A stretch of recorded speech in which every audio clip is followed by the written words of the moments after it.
Spy آپس ہیں، جو ان کے جاسوسی کے مشنز ہیں، جو ان کے انٹیلیجنس آپریشنز ہیں، اس کو دیکھتے ہیں، اس کو ہیڈ کرتے ہیں. ان کی بات ہوئی افغانستان کے نیشنل سیکورٹی ایڈوائزر حمداللہ محب کے ساتھ.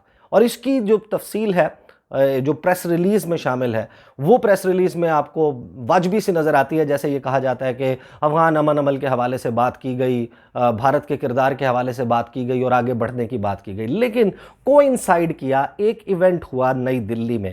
ایونٹ کروایا گیا آبزرور ریسرچ فاؤنڈیشن. یہ ایک تھنک ٹینک ہے دلی میں، اور بھارت کی جو سرکاری پالیسی ہے اس کے اوپر بات کرتا ہے، اپنے ریسرچ پیپرز جاری کرتا ہے. مجھے یاد ہے، مجھے بھی ادھر جانے کا اتفاق ہوا ہے، وہاں پر ہمارا بھی ایک انٹریکشن تھا جس کو میں نے اٹینڈ کیا تھا. بہرحال اس تھنک ٹینک نے آرگنائز کیا رائے سینا ڈائیلاگ. رائے سینا ڈائیلاگ میں 3 وزرائے خارجہ موجود تھے. ایران کے وزیر خارجہ جواد ظریف، اس کے بعد بھارت کے وزیر خارجہ اس میں شریک تھے سبرامنیم جے شنکر، اور افغانستان کے نیشنل سیکورٹی ایڈوائزر حمداللہ محب اس میں شریک تھے. اس کو کنڈکٹ کر رہی تھیں پلکی شرما اپادھیا. یہ ویون چینل ہے انگریزی کا ایک بھارت کا، اس کے اوپر گراویٹاس کے نام سے پروگرام کرتی ہیں. اس ڈائیلاگ کے جو تفصیل ہے، اس کے جو حصے ہیں جو میں آپ کے سامنے رکھنے لگا ہوں، یہ ان کے ویون کے چینل پر بھی اویلیبل ہیں، آپ جا کر اس کو چیک کر سکتے ہیں. اب جو گفتگو وہاں پر کی گئی، جے شنکر نے کیا بات کی، وہ میں آپ کو بتاتا ہوں. اور پھر جو حمداللہ محب ہے، انہوں نے کیا اشارہ دیا، پاکستان کو کن الفاظ میں دھمکی دی، ایگزیکٹلی کیا ہونے جا رہا ہے وہ اس کی عکاس ہے. اب رائے سینا ڈائیلاگ میں آتے ہی، اپنی گفتگو کا آغاز کرتے ہی حمداللہ محب کہتے ہیں کہ as we prepare for this forum this forum couldn't have come at a right time. I spoke to Ajit Doval this morning. We discussed what should be done. کہ یہ طے کیا ہے ہم نے کہ اب کرنا کیا ہے اس سارے معاملے میں، یہ جو صورتحال ہو رہی ہے امریکہ کے جانے کے بعد. جے شنکر نے جو ہے وہ اپنی بھارت کی انویسٹمنٹس کے حوالے سے بتایا. انہوں نے کہا کہ گزشتہ 20 سالوں میں ہم نے اپنی جو آن گراؤنڈ پروجیکٹس ہیں ان سے یہ ثابت کیا کہ ہم افغانستان کی تعمیر و ترقی چاہتے ہیں اور ہم کیا کریں گے. جو اعتراضات اٹھائے جاتے ہیں کہ بھارت وہاں پر انویسٹمنٹ کسی اور مقصد کے لیے کر رہا ہے، سرمایہ کاری، وہ درست نہیں ہے. ہم نے وہاں پر ڈیم بنایا ہے، سڑکیں بنائی ہیں، کلینک بنائے ہیں، پارلیمنٹ بنائی ہے، ہم نے وہاں پر ریڈیو سٹیشنز بنائے ہیں، ہم نے وہاں پر چینلز، جو میڈیا چینلز ہیں ان کو بڑا سپورٹ کیا. اس کے حوالے سے بات کی. پھر بات کی حمداللہ محب نے، اور وہاں سے اس سارے کہانی کا کھلنے کا آغاز ہوتا ہے. حمداللہ محب کہتے ہیں I think Minister Jaishankar pointed out to something very important. It is not just the withdrawal of foreign troops from Afghanistan but also the foreign fighters from Afghanistan, which the Taliban are working closely with and who are involved in destructive activities in our country.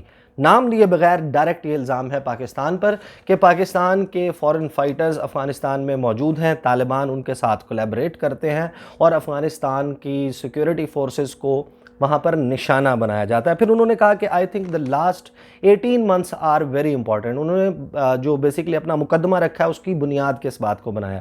انہوں نے کہا کہ گزشتہ 18 مہینوں میں یہ جو طالبان کے وفود پاکستان آئے ہیں، جو طالبان کے فائٹرز کوئٹہ اور دوسری جگہوں پر جاتے ہیں، وہاں پر جا کے اپنے زخمی سولجرز کے ساتھ ملاقات کرتے ہیں، یہ ثابت کرتے ہیں کہ پاکستان کے فائٹرز وہاں پر موجود ہیں اور پاکستان اس سارے معاملے میں انوالوڈ ہے. پاکستان نے تو انکار ہی نہیں کیا کبھی اپنے تعلقات کے حوالے سے کہ ہمارے طالبان کے ساتھ تعلقات ہیں. ایک ماضی رہا اور وہ بھی ویسٹرن ایما کے اوپر وہ تعلق موجود تھا، اور آج بھی پاکستان تمام سٹیک ہولڈرز کے ساتھ بات چیت کرتا ہے.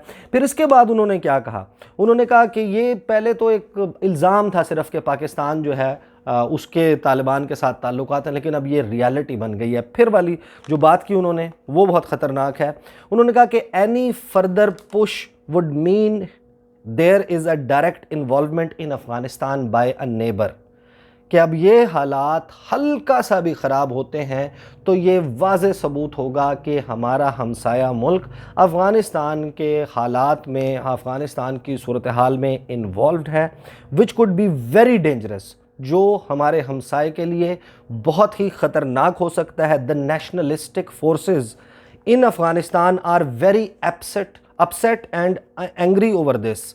کہ جو نیشنلسٹک، جو قوم پرست قوتیں ہیں افغانستان میں، وہ بہت زیادہ غصے میں ہے پاکستان کے اس کردار پہ اور بہت زیادہ اپسیٹ ہیں اس معاملے پر. پھر انہوں نے کہا کہ if this limit is past کہ اگر پاکستان نے اپنی حدود کراس کی, I think there would be huge problems for the said neighbour in their country by all Afghans who are there and from within Afghanistan. یہ واضح دھمکی ہے پاکستان کو. انہوں نے کہا کہ اگر اب کچھ بھی ہوتا ہے, چاہے وہ ظاہر ہے کہ پوری دنیا میں جو سائے آپس ہیں وہ کس طریقے سے چلتے ہیں, جو اسپائی آپریشنز چلتے ہیں وہ کیسے ہوتے ہیں, بھارت بھی کچھ کروا دے, الزام لگائیں پاکستان پر. اور کہا کیا ہے کہ پھر اس صورت میں جتنے افغانی پاکستان میں افغان مہاجرین پناہ گزین موجود ہیں وہ پاکستان سے بدلہ لیں گے, اور جو افغانستان کی نیشنلسٹک فورسز ہیں وہ پاکستان کو اس پہ سبق سکھائیں گی.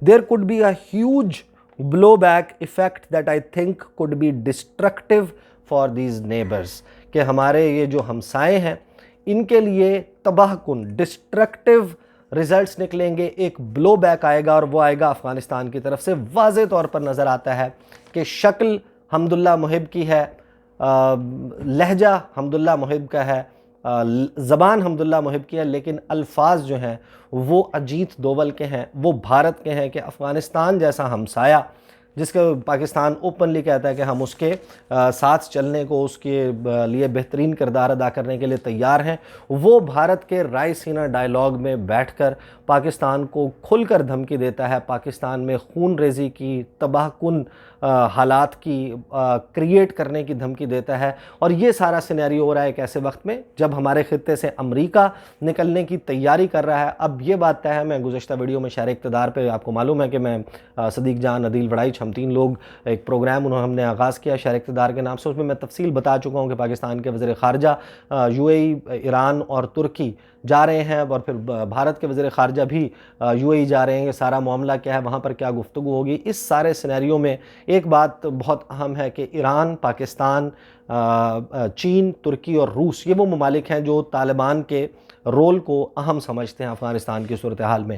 بھارت وہ ملک ہے اور افغانستان کی حکومت جو اشرف غنی کی بیسیکلی ایڈمنسٹریشن, عبداللہ اور ان کے قریبی لوگ ہیں, وہ یہ سمجھتے ہیں کہ ہمارا تو اقتدار جا رہا ہے, ہمارا جو فٹ ہولڈ ہے وہ ویک ہو رہا ہے, کمزور ہو رہا ہے افغانستان میں, اور وہ اس کو کھونا نہیں چاہتے. آپ اس کو یہ سمجھ سکتے ہیں کہ لاسٹ ڈچ ایفرٹ ہے, ایک آخری کوشش ہے کہ افغانستان میں صورتحال خراب کی جائے کسی طریقے سے, یا تو امریکہ کو یہاں پر روکا جائے یا پھر طالبان کے رول کو منیمائز کیا جا سکے, جس کا مطلب یہ ہے کہ پاکستان کے اثر و رسوخ کو کم از کم کر دیا جائے افغانستان میں. یہ صورتحال کس طریقے سے آگے ڈیولپ ہوتی ہے اس پہ انشاءاللہ میں آنے والی ویڈیو میں ضرور تبصرہ کروں گا. اگلی ویڈیو میں آپ کے ساتھ ملاقات ہوگی. اللہ حافظ.